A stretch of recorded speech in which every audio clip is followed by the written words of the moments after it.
Pourquoi j'ai décidé de reprendre la danse, notamment la kizomba, après 6 mois d'arrêt. La première raison, c'est qu'il me manque un aspect social dans ma vie. Je suis plutôt en mode, tu vois, neurodivergent, TDAH, autiste. Et c'est vrai qu'on a du mal à connecter avec les personnes, à parler avec les autres. On a beaucoup de blocages sur la communication. Et c'est vrai que la danse, c'était l'endroit où je m'étais fait le plus facilement des amis, des contacts, des connexions.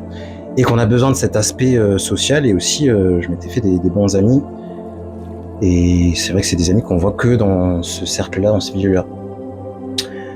Petit 2, j'ai beaucoup travaillé sur la régulation du système nerveux et des émotions. Et c'est vrai que la danse permet cela. C'est un peu notre soupape, on y va un peu pour évacuer le stress, évacuer tous les challenges de la vie. Et ça reste un excellent moyen. Et donc, j'ai envie d'y aller aussi pour ce côté-là, thérapeutique.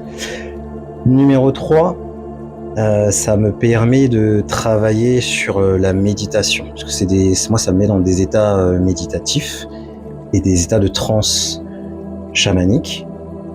Et ça fait du bien, tout simplement.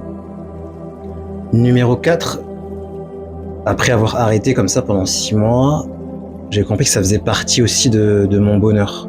C'est partie des choses à l'extérieur qui nous rapportent du bonheur. Et je pense qu'il y a certaines choses qui nous apportent du bonheur à l'extérieur de nous. Il faut pas les juger forcément, mais il faut pas non plus en abuser. Ok ? Donc on doit trouver des sources de bonheur à l'extérieur de nous, à l'intérieur de nous aussi, hein, forcément, mais s'il y en a aussi à l'extérieur, autant les utiliser, mais en faisant attention. Ok ? Faire attention à ça. Autre raison, j'ai envie aussi de faire de nouveaux tests. Moi, c'est un endroit où c'est mon laboratoire un petit peu la danse, et je fais beaucoup de tests.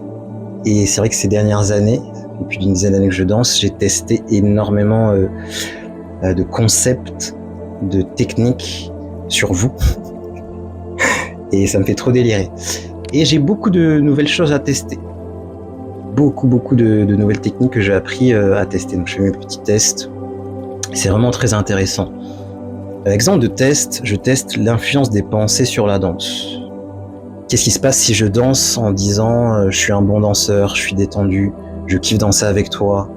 Ho'oponopono, c'est genre je suis désolé, je te demande pardon, merci pour cette danse, je t'aime. En fait, rien que le fait de contrôler tes pensées durant la danse, boum, ça shift la danse. Là, j'ai plein de tests encore à faire. Et c'est vraiment le bonheur. Et pour finir, ça me permet aussi de sortir de chez moi, parce que je sors pas beaucoup en vrai. Juste à la salle de sport, business, je travaille sur mon académie, sur l'éveil spirituel à fond. Et ça, c'est pas bon en fait d'avoir des déséquilibres comme ça dans ces domaines de vie. C'est pas non plus bon de faire que de danser et de faire un festival par semaine. À un moment, j'étais à ce niveau-là, donc je vais y aller, je vais voir.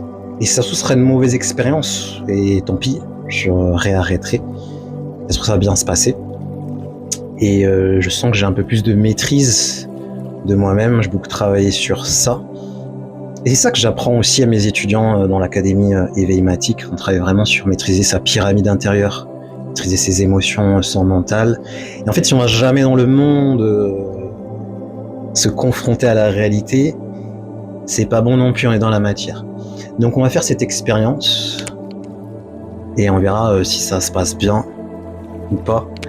Souhaitez-moi bonne chance et avec plaisir de vous retrouver en tout cas sur les pistes de danse.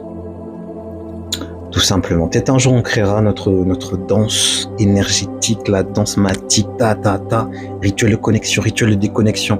Comment tu te protèges de l'énergie, des égrégores, etc.